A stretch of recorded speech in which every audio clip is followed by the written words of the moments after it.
Hans, ഈ മണിക്കൂറിലെ ഏറ്റവും ഞെട്ടിക്കുന്ന വാർത്തയാണിത്. അവിശ്വസനീയമായ ഒരു വാർത്ത കൂടിയാണ്. ഈ വിഷയവുമായി ബന്ധപ്പെട്ടുകൊണ്ട് ഇയാൾ നൽകിയിരിക്കുന്ന അവസാന മൊഴി എന്ന് പറയുന്നത് കൂടുതൽ ആളുകളെ വെട്ടിയിട്ടുണ്ട്, പരിക്കേൽപ്പിച്ചിട്ടുണ്ട് എന്നുള്ളതാണ്. അത്തരത്തിൽ എന്തെങ്കിലും മൊഴിയുടെ അടിസ്ഥാനത്തിൽ കൂടുതൽ വിവരങ്ങൾ ലഭ്യമായിട്ടുണ്ടോ? തീർച്ചയായും ലാൽ, നമ്മൾ നേരത്തെ പറഞ്ഞതുപോലെ തന്നെ ഇയാൾ ഏറ്റവും അടുത്ത ബന്ധുക്കളെയും അടുത്ത സുഹൃത്ത് ബന്ധം കാക്കുന്നവരെയുമാണ് ഇപ്പോൾ ഇത്തരത്തിൽ കൊലപാതകം ചെയ്തിരിക്കുന്നത്. ഇതിൽ 5 മരണം സ്ഥിരീകരിച്ചിരിക്കുന്നു. ഇപ്പോൾ ഏറ്റവും പുതുതായി നമുക്ക് ലഭിക്കുന്ന വിവരം അനുസരിച്ച് പ്രതി പിതാവിന്റെ കൂടെ വിദേശത്തായിരുന്നു. പിതാവ് വിദേശത്ത് ജോലി ചെയ്യുന്ന ഒരു വ്യക്തിയായിരുന്നു. കുറച്ച് നാളുകളായി പ്രതി ഇദ്ദേഹം പിതാവിന്റെ കൂടെ വിദേശത്തായിരുന്നു. വിസിറ്റിംഗിനായി പോയി തിരിച്ചു വന്നതാണ് ഇദ്ദേഹം. അപ്പാൻ ഇദ്ദേഹത്തിന്റെ മാതാവ് ഇപ്പോൾ ഗുരുതരാവസ്ഥയിൽ തുടരുന്ന ഷെമി ക്യാൻസർ രോഗത്തിന് ചികിത്സയിലായിരുന്ന ഒരു വ്യക്തി കൂടിയായിരുന്നു.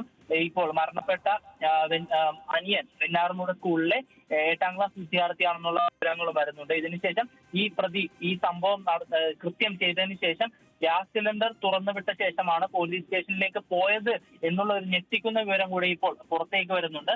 അപ്പോൾ തന്നെ മനസ്സിലാക്കാം ഇത് എന്തിനാണ് ഇപ്പൊ വളരെയധികം പ്ലാൻഡ് ആയിട്ടുള്ള, അല്ലെങ്കിൽ എല്ലാവരെയും മരിക്കണം എന്നുള്ള ചിന്തയോടെ തന്നെയാണ് ഇത്തരത്തിൽ പ്രതി ഈ ഒരു കുറ്റകൃത്യത്തിൽ ഏർപ്പെട്ടത് എന്ന് തന്നെ വേണം നമുക്ക് മനസ്സിലാക്കാൻ. കാരണം നമ്മൾ ഇപ്പോൾ ഈ കേസുമായി ബന്ധപ്പെട്ട് ഈ മണിക്കൂറുകളിൽ ഈ വാർത്തയുമായി ബന്ധപ്പെട്ട് കാര്യങ്ങൾ പരിശോധിക്കുകയാണെങ്കിൽ ഈ പ്രതിയായിട്ടുള്ള 23 വയസ്സുകാരനായിട്ടുള്ള ഒരു യുവാവ്, അപ്പാൻ എന്ന യുവാവ് വെഞ്ഞാറമൂട് പോലീസ് സ്റ്റേഷനിൽ എത്തുകയും താൻ 6 പേരെ കൊല ചെയ്തു എന്ന് പോലീസിന് മൊഴി നൽകുകയും ചെയ്യുന്നു.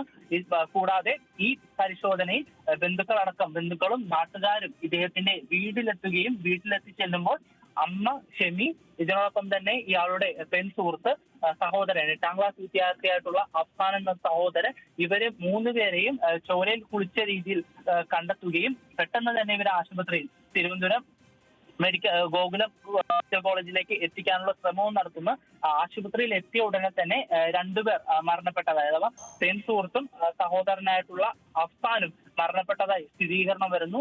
അമ്മ ഷെമി ഇപ്പോൾ ഗുരുതരമായ അവസ്ഥയിൽ ആശുപത്രിയിൽ തുടരുന്നു. ഇതിനോടൊപ്പം തന്നെ ഈ പ്രതി നൽകിയ മൊഴിയുടെ അടിസ്ഥാനത്തിൽ വീണ്ടും പോലീസ് പരിശോധന നടത്തുമ്പോഴാണ് മറ്റ് ബന്ധുക്കളെ കൂടി ഇയാൾ കൊലപ്പെടുത്തിയിട്ടുണ്ട് എന്നുള്ള വിവരം പുറത്തു വരുന്നത്. ഇതിൽ നേരത്തെ ലാൽ സൂചിപ്പിച്ചതുപോലെ തന്നെ ലത്തീഫ്, ഇദ്ദേഹത്തിന്റെ ബന്ധുവായിട്ടുള്ള ലത്തീഫ്, അതിനോടൊപ്പം തന്നെ ഷാഹിദ, എസ്തൻപുരം ചുള്ളാളം സ്വദേശികളാണ് ഇവരെ 2 പേരെയും കൊലപ്പെടുത്തിയിട്ടുണ്ടെന്നും സ്ഥിരീകരണം വരുന്നു. ഇതിനോടൊപ്പം തന്നെ പാങ്ങോട് സൽമാ ബീബി എന്നുള്ള പിതാവിന്റെ ഉമ്മയെയും ഇദ്ദേഹം കൊലപ്പെടുത്തുന്നു.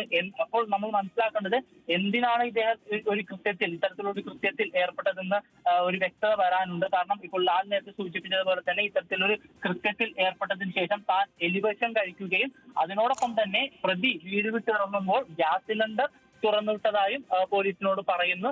അപ്പോൾ ഇദ്ദേഹത്തിന് എന്തെങ്കിലും മാനസിക പ്രശ്നങ്ങൾ ഉണ്ടോ എന്നുള്ളൊരു ചോദ്യം കൂടെ ഇവിടെ ഉയരുന്നു. അല്ലെങ്കിൽ അതിനോടൊപ്പം തന്നെ ഇദ്ദേഹത്തിന് ഈ ബന്ധുക്കളോടക്കമുള്ളവരോട് എന്തെങ്കിലും മുൻവൈരാഗ്യം ഉണ്ടായിരുന്നോ എന്നുള്ളൊരു കാരണം കൂടി ഇതിൽ ഉയരുന്നുണ്ട്. എന്തിനാണ് ഈ കൃത്യത്തിൽ ഈ 6 പേരെ അരിങ്കൊല ചെയ്യാൻ തക്ക രീതിയിലുള്ള എന്ത് കാരണമാണ് ഈ 23-കാരനായിട്ടുള്ള ഒരു ചെറുപ്പക്കാരന് ഉണ്ടായിരുന്നത് എന്നുള്ള ഒരു ചോദ്യം പ്രധാനമായും ഇവിടെ നിൽക്കുന്നുണ്ട്.